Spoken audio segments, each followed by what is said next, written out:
Hey there, I am live in New Zealand and I have to introduce you to the 1996 World Champion of Public Speaking, David Nottage. Hey, great to have you in our beautiful country. Delighted to be here. You may not know this, but David's speech is so simple, so clear, and such a great storyteller. He's very much like me, and his speech was very inspirational to me and my speech. So, David, I'm honored. I'm absolutely honored. If you haven't seen it, go check it out on the Bill Stevens 20 Years DVD or get the 1996 contest. But so, David, where did the inspiration for your speech come from?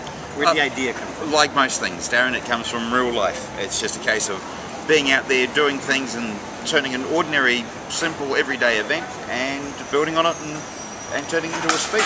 And were you always so enthusiastic in your storytelling? I mean, get up! Get up! Well, I think the simplicity is the fact that it is two very short words, get up, and but you can apply. Everyone's been in that situation where it doesn't matter if it's a relationship, a business opportunity, their job, something, where they fall down and you got the choice. You either stay down and fail or you just get up. And that's what I loved about it. It was a simple sort of approach. Everyone could relate to it. But no, it didn't start off like that. I mean, when I first started, it was nothing like that at all. And so what were some of your challenges putting the speech together? Keeping it to within 7 minutes was one of them. I mean, there were so many great examples, and I was very fortunate because when I came to write the speech, I knew I was still missing some content, but then there was this lovely incident that happened in the 1996 Olympic Games with Kelly Strug. Was her name? Kerry Strug. It was Kerry Strug. And of course she was the USA gymnast who did her ankle in, and she had to get up to do it again for the USA to win the gold medal. And of course that was the first time the USA beat the USSR, and of course I'm saying this in front of 2,000 Americans, and we know how patriotic they are. Well, other people have YouTube than Americans, but go ahead. Well, yes, but that's true. And so that was it. When I found that example, that little case study, that little story that I could put in, I knew that was a goodie. It tied it up quite nice. It did. It appealed to the audience. It explained what we were trying to get across. And the good thing was, Kerry was, I think, only 17 years old. And a lot of people think that you've got to be old and ancient and wise to find these things. But a 7-year-old kid could do it. So that was the great thing about it.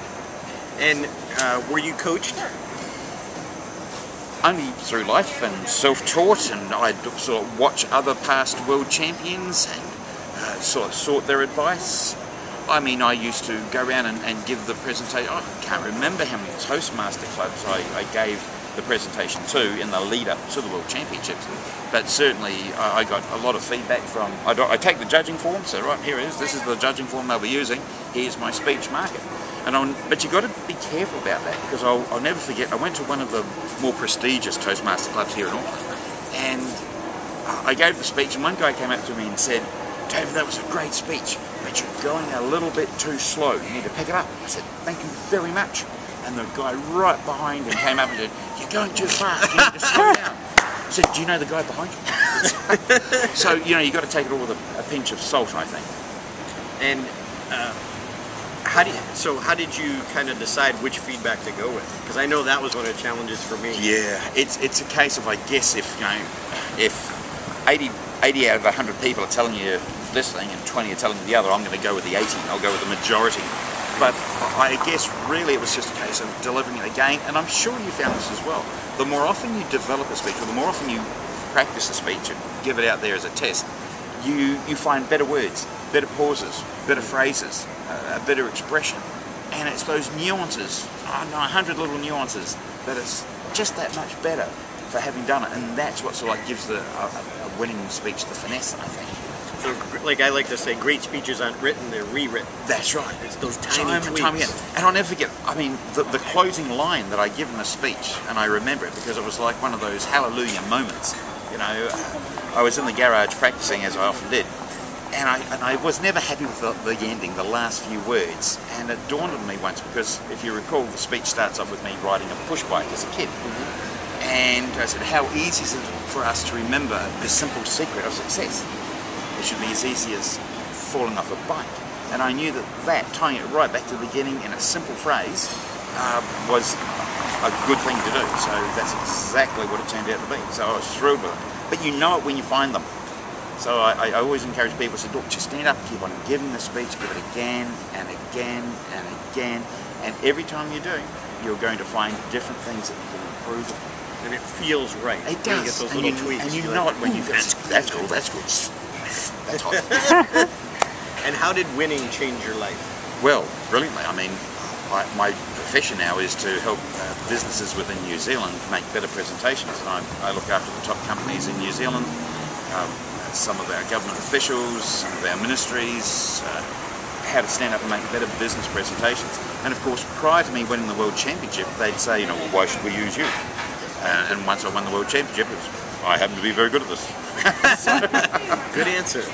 Yeah, so it's helped enormously. And you're still involved with Toastmasters, still give back? Yes, I'm speaking at the next district conference in May, way down in Dunedin. I think we're celebrating 50 years. We're 50 years, we're celebrating 50 years of Toastmasters in New Zealand. And I understand that per head of capita, New Zealand is second in the world to the United States.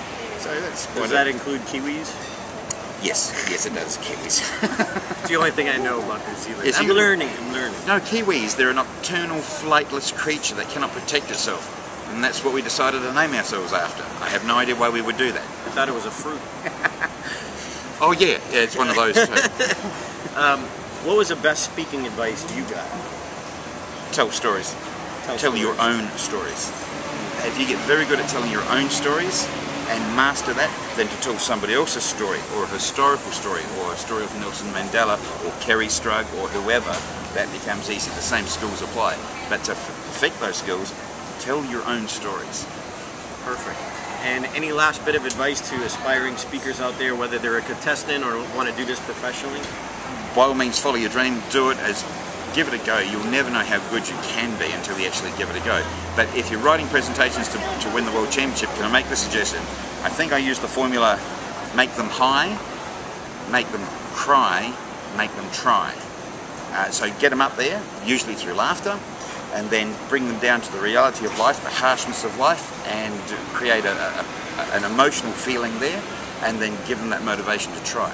And that seems to work. If you can do that in 7 minutes, we'll see you on that World Championship stage. I cry, try. Yeah. You must know Craig Ballantyne, that alliteration thing. Oh, does he? Does he do that? Does Craig do that? Yes, oh, okay. Yes. Well, say hi, Craig, to me for me when you see him next time. I shall. So, pleasure. Thank you. My pleasure. David Thank Nottage, 1996 World Champion. Get up. Say it once for me. Come on. Get up. I like it.